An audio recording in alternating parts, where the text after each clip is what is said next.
All right, next up on Talking SEC, I am joined by Jason Ray, last word on college football and a managing editor there. Also, the voice of Oklahoma football all over the place. And Jason, it's always great to have you on the show. Hey, thanks for having me, Phillip. I enjoy it. Thank you. Appreciate it. A lot of stuff to talk to. We're talking on Sunday evening. Of course, the podcast is releasing on Monday morning. And I actually want to lead into we could go college football playoff first. We could go Heisman Trophy first because you do a great job with everything with the Heisman Trophy. But Yeah, whatever you want to do, brother. with the Oklahoma hiring their head coach on Sunday, the news come out that it will be Brent Venables, a name that got mentioned a lot going into this. Just your overall reaction to the hiring of Brent Venables at Oklahoma. Yeah, I think Phillip, it was something that I certainly anticipated. I thought early on, I thought he would be the number one candidate, or at least the first person that got an offer. So I'm not incredibly surprised. I think this is the guy that certainly was, from an ex-player perspective, was a guy that a lot of people wanted. I think from a fan's perspective, was the overwhelming favorite to land this job. Really, Phil, just because of the time that he spent in Oklahoma. Oklahoma's defense really hasn't necessarily been the same consistently since he's been here. So I think Oklahoma is in a place where they're excited to kind of get back to the defense that they played previously, especially coming into the SEC with obviously the competition being much tougher than day in and day out than what they're facing right now. So certainly was something that I expected and thought that it would get there. It was a little, and I think for some people it was a little alarming that it took so long. But I think Oklahoma is one of those places that they don't make decisions like this pretty quickly. I know that there were some people like for instance, the Florida job. I mean, that was announced super quick. So I think Oklahoma just did a lot of due diligence in terms of interviewing some candidates. I think Oklahoma. I think there's a couple of names that were seriously part of the list. Dan Lanning, the Georgia defensive coordinator, was a guy that I heard that Oklahoma even talked to last night. I think Dave Aranda is a guy that Oklahoma talked to a little bit. I think there was some discussions about Matt Rule earlier in the week. I think that was probably a little bit more of a smoke screen than anything. And then maybe I think Luke Fickell was another guy that Oklahoma entertained. But I think at the end of the day, Philip, it was sort of a situation where Oklahoma wanted to kind of get back to its roots, kind of from a family perspective. A lot of familiarity with Brent Venables, obviously at his time with Oklahoma previously. So I think it's a good fit. I think culturally, Oklahoma is looking to really get back to a spot where they were. They've lost a little bit of their toughness. I think the culture with Lincoln Riley had continued to get more on the softer side over the last few years. So I think a lot of people, not only inside the program, but a lot of fans and folks just watching are excited to see. Hopefully, Oklahoma get back to a tougher, a more physical brand of football. Yeah, that's something I had thought. Last week Lincoln Riley goes to USC, which I had thoughts on that. It kind of sounded like you were running away from from what the SEC is. Uh, but with that hire, him leaving, Lincoln Riley leaving, how much did that gut? I mean, not gut, but how much was just like a devastating blow to Oklahoma and what they had going, and then surprisingly he leaves and go to USC. So Philip, I think I feel a little bit better about where Oklahoma is today as opposed to where I was Sunday. It's the nature of the game. I understand this is the timing that typically a lot of this stuff happens from a coaching perspective, but I think that the timing was just so bad happening on the heels of the last game of the year. Oklahoma really this year did not live up to expectations, and you come to find out that maybe Riley was having some conversation with USC as early as September about this job, contrary to what he said publicly about this all coming together and in 3 or 4 hours. I don't know that there's anyone on the civilized planet that actually believes that you can make a decision and go through negotiations in 4 hours and then all of a sudden hop on the plane and go halfway across the United States. to change your life. But the one thing, Philip, that I kind of described it as, it almost felt like last Sunday that Oklahoma went on probation. They got hit with a probation because you look at, you lose your head coach and you lose, around half your staff is probably at the end of the day is probably where they're going to lose. And then you look at so many, they've had about 6 or 7 kids within this year's team hit the transfer portal already. They've had about 8 or 9 commitments from either the 2022 class or 2023 class leave. So it felt a lot like a gut punch, not necessarily from Riley leaving himself, but just the time frame and everything that has to go into the fact of you're having to start over. But I think the one thing that I think the feather in Oklahoma's cap was that two things. I think, Philip. I think one, you looked at Oklahoma as a team that really underachieved in so many ways this year, and I think a team that had consistently the trajectory had gone down under Riley. The first year. Certainly should have beat Georgia in the college football playoff semifinals. They don't win that game.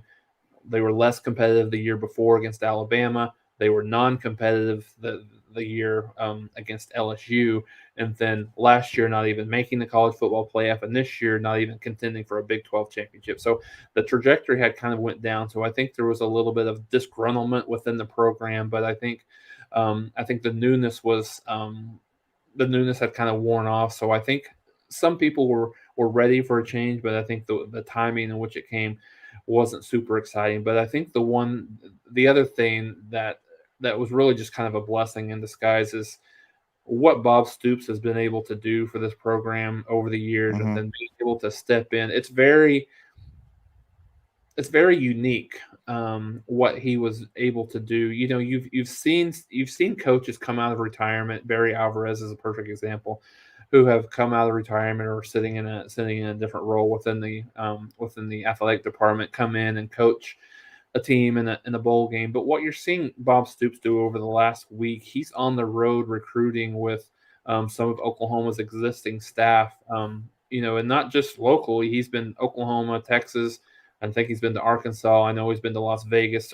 California. So he's been all across the road. So I think it's really, if Oklahoma is able to, they've lost a little bit more in the 2023 cycle than they have the 2022 cycle, because a lot of those are kind of California kids that they've had secured there. Most of them have followed Riley to USC at this juncture.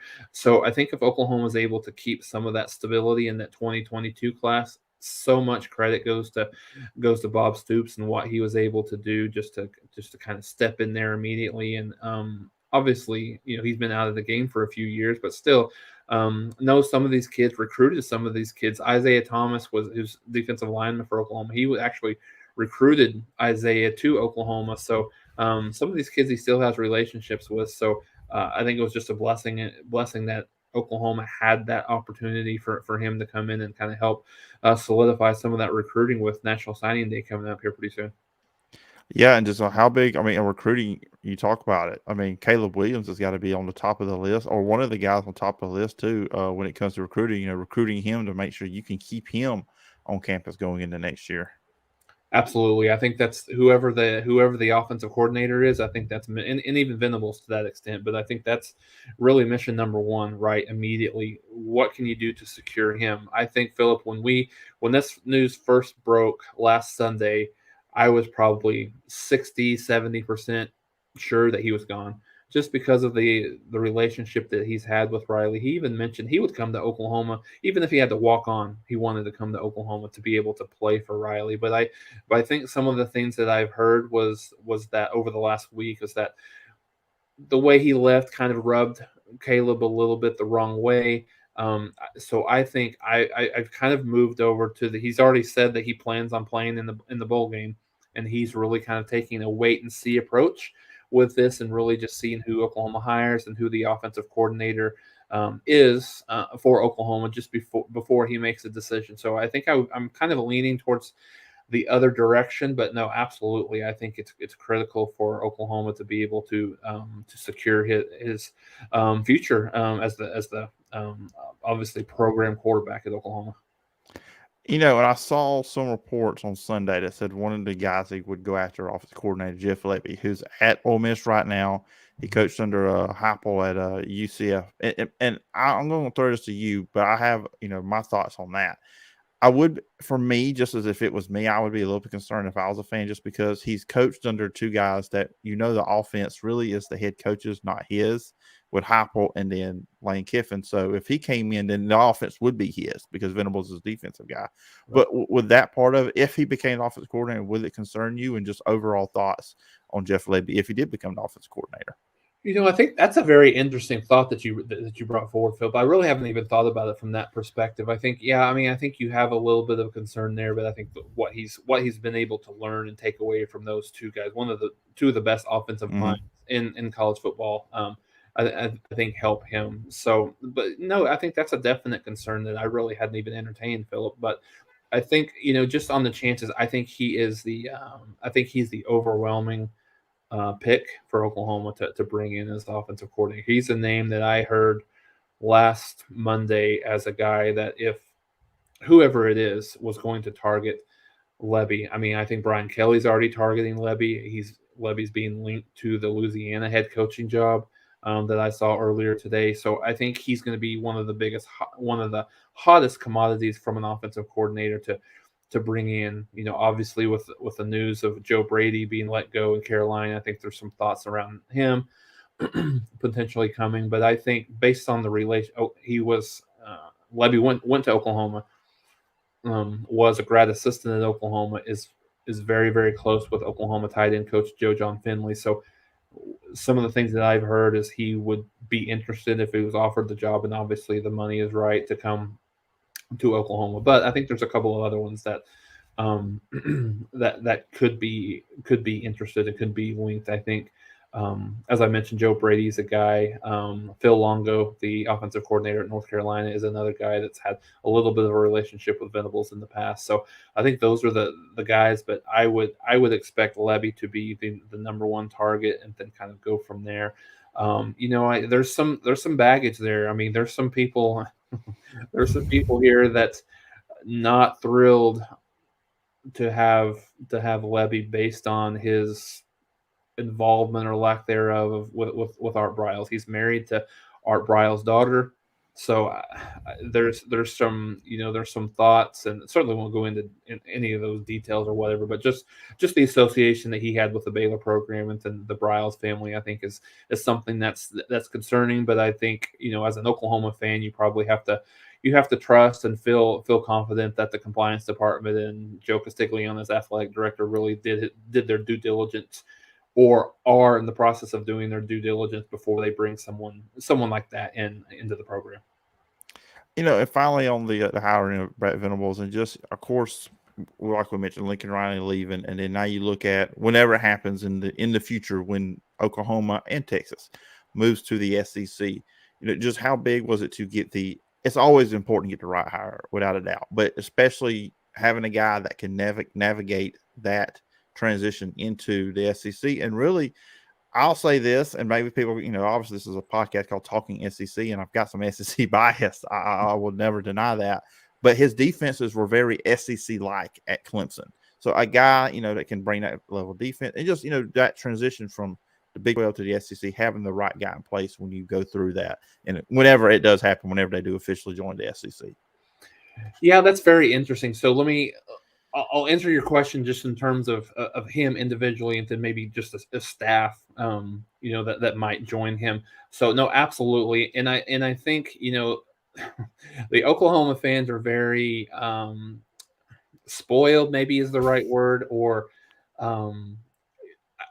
they expect so much. They kind of not necessarily ran him out of town, but there was a lot of upset people with Venables in the late 2010, 2011 season, just because Oklahoma wasn't playing as good of defense as they were in the early 2000s. So I think it kind of turned into a little bit of be careful what you wish for type of situation. He recruited at a much higher level at Clemson, even that he was doing at Oklahoma. He played it, his defenses were, I think I read earlier, Phillip, that his worst defense at Clemson was ranked 7th nationally. So Oklahoma would die for that right now. So I think I absolutely agree with you. Very, very physical, very strong tackling in the back end, and very tough up front. So, Oklahoma sees what they had under the Mike Stoops regime, and even Alex Grinch to a certain extent, right? I mean, I think he was, on an upward trajectory over the last couple of years, and this year was a clearly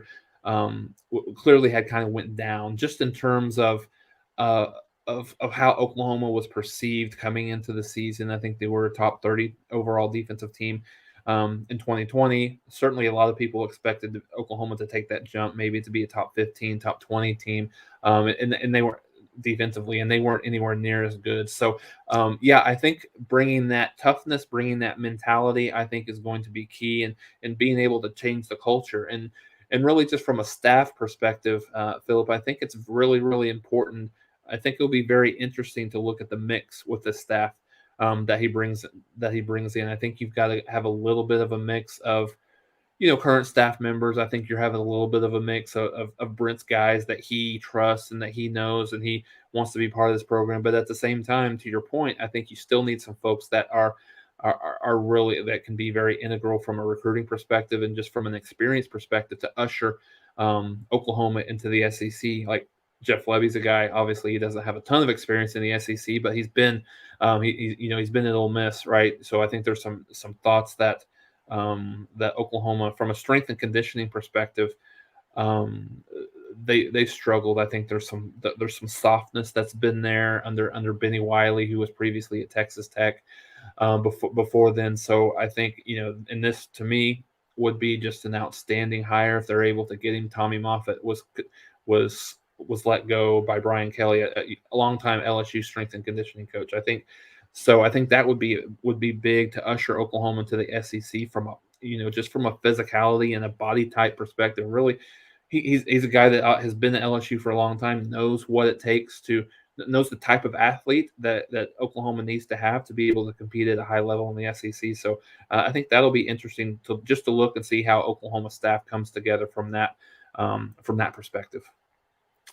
Transitioning, obviously on Sunday, the college football rankings, the playoffs are set, the 4 teams. And I mean, no one is going to argue with who the 4 are, but were you in agreement with the way they seeded on putting Alabama 1, Michigan 2, Georgia 3, and then Cincinnati at 4?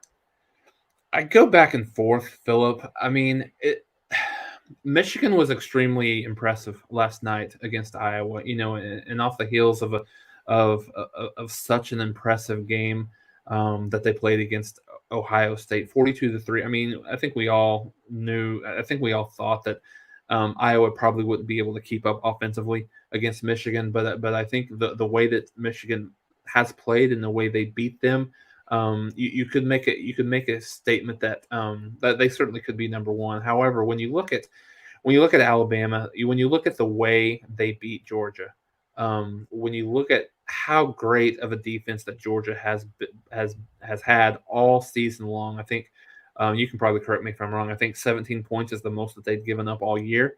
And then, that was against Tennessee when they beat them 41-17. Yeah, I believe I'm right on that.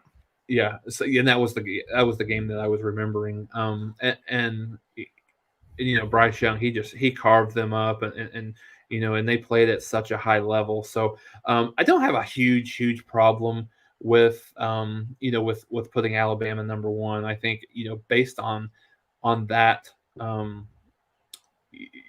based on that day, how good they were. Now, I mean, you can make an argument that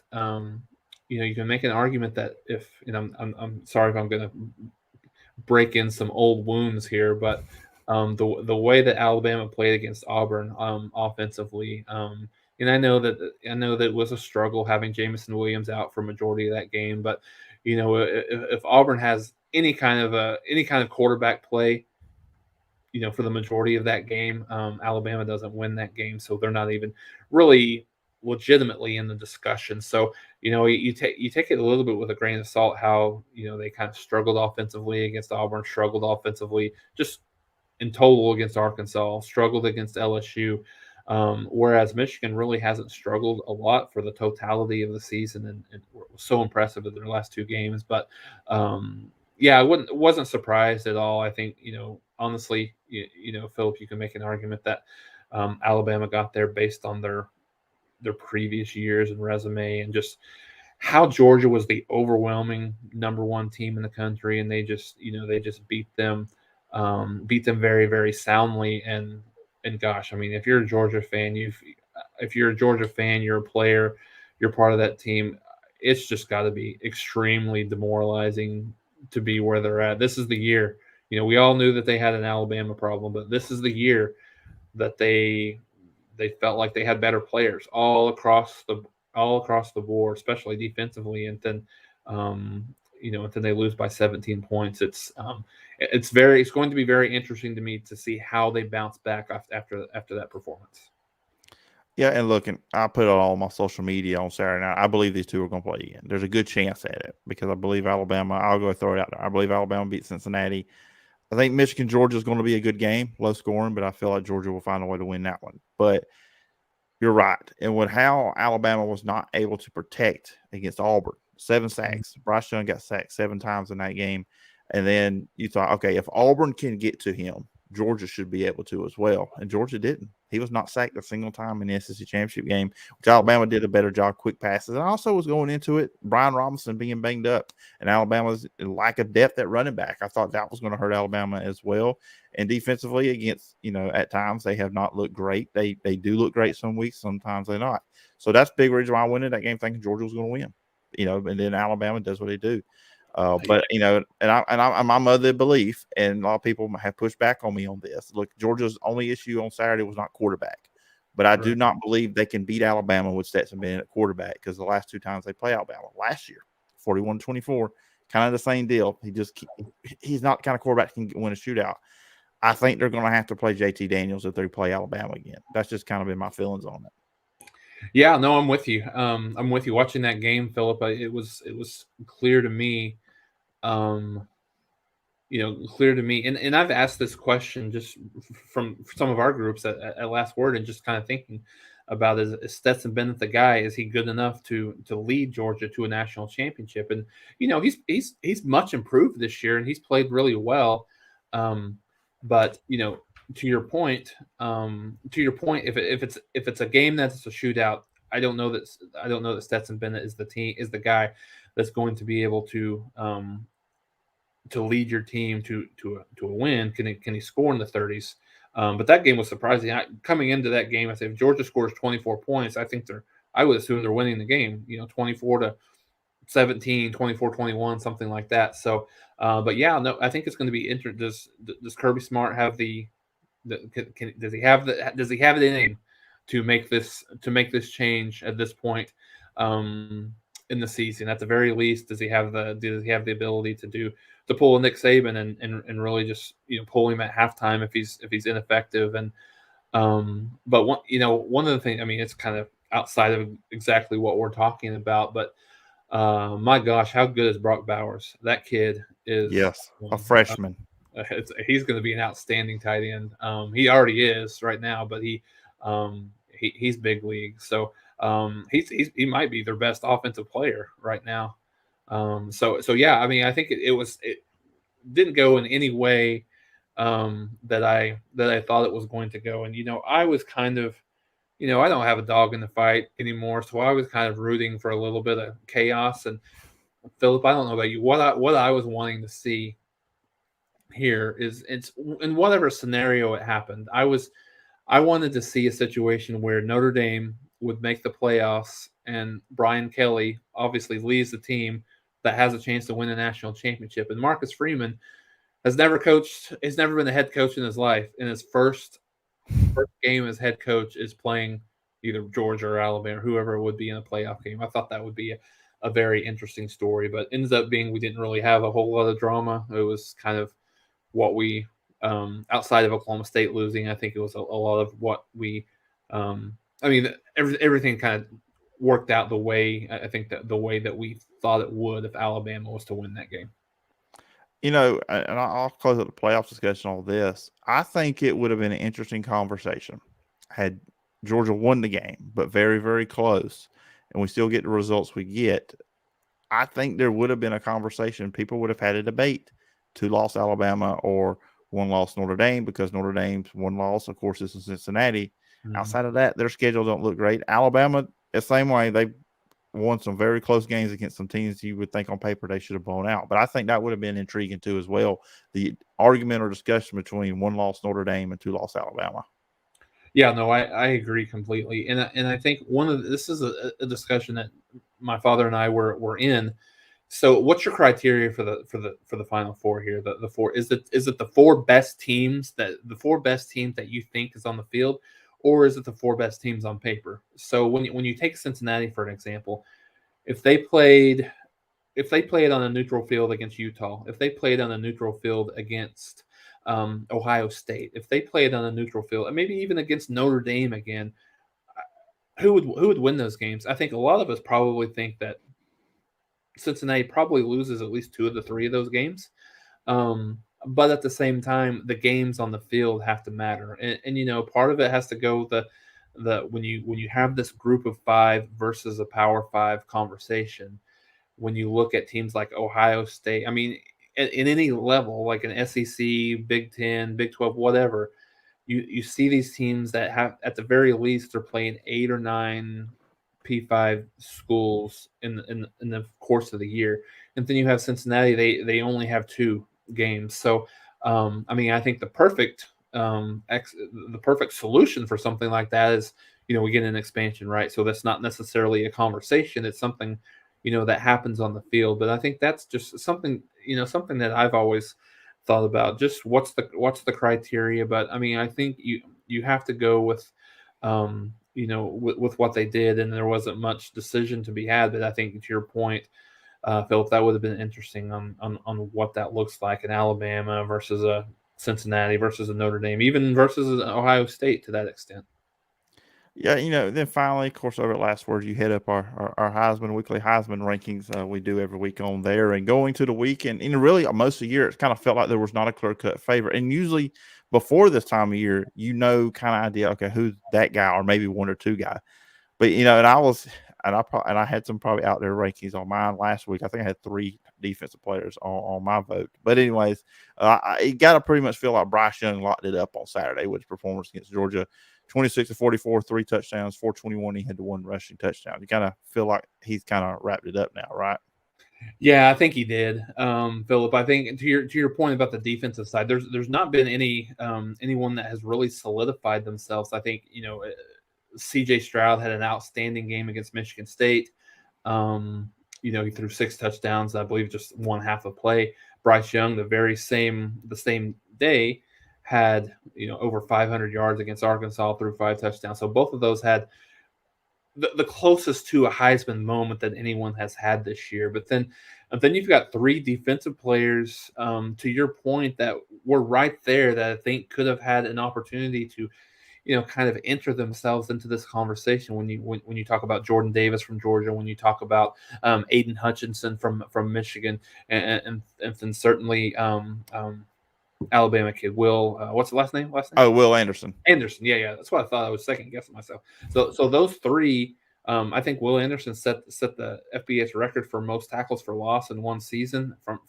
So I think those 3 guys were still in it, and I don't think any other contenders. It's so hard to be able. You've got to have a sizable lead from a Heisman perspective if you're going to go into that final championship weekend and you're not playing, right? So I think guys like C.J. Stroud and Kenneth Walker III, really had such a disadvantage coming into that because they don't have that extra game. So I would say Bryce Young is at this point the clear front runner, the clear favorite. I think for me, I mean, it'll be interesting to see how the votes kind of go. I think Kenny Pickett's probably right there. Not right there, but he's probably second, by a decent margin. And then maybe you've got some of those defensive players, and then C.J. Stroud in the conversation as well. But yeah, I think the performance that he had against what many believe is what was by far the best defense in the country will certainly be enough for him to, I believe, win the Heisman. Yeah, most definitely. I went to that. I was Mr. Defense on this year, but now I can't deny Bryce Young. So it's we'll see. We'll see this Saturday when they give out the award and see how much and who the I'll be interested who the other guys that get asked to the ceremony on this Saturday night. And Jason, this has been fun having you on. We have just hit the 30-minute mark, and I do appreciate you coming on the show and talking Oklahoma, future SEC member for everybody out there. So what talking about Oklahoma? They're coming to the conference. They're our brothers. They're just distant. They're just distant right now. But they're our brothers, just like Texas are. And then of course the rankings and then the Heisman. Appreciate you coming on and talk about all that good stuff. If the listeners and viewers want to follow you online, where can they find you and all the work you're doing? So on Twitter, I'm a lot more active than I used to be on Twitter. So it's at Jason Ray 1, JASONRHEA 1 on Twitter. And so we put out a lot of stuff. We kind of broke the story on the Brent Venables stuff, and I've got something I think that just published a little bit ago that'll kind of talk through some of the potential candidates for some of the positional coaches, offensive, defensive coordinator, and stuff like that we're looking at. And we'll have some stuff. Bowl season is right around the corner. I think there's about first game's December 17th, I believe, if that's right. So right around the corner. So have tons of bowl coverage coming up here soon. So and then, like you said, to your point about the Heisman, we'll have another rankings show, and then another rankings article later this week, and then we'll talk a little bit about. We'll have something on the winner come Saturday night. Yeah, it's good. A lot of plenty of stuff we got going on at Last Word. And Jason, once again, I appreciate you coming on the show, and I look forward to doing it again sometime down the road. All right. Thanks, Phillip. I appreciate it.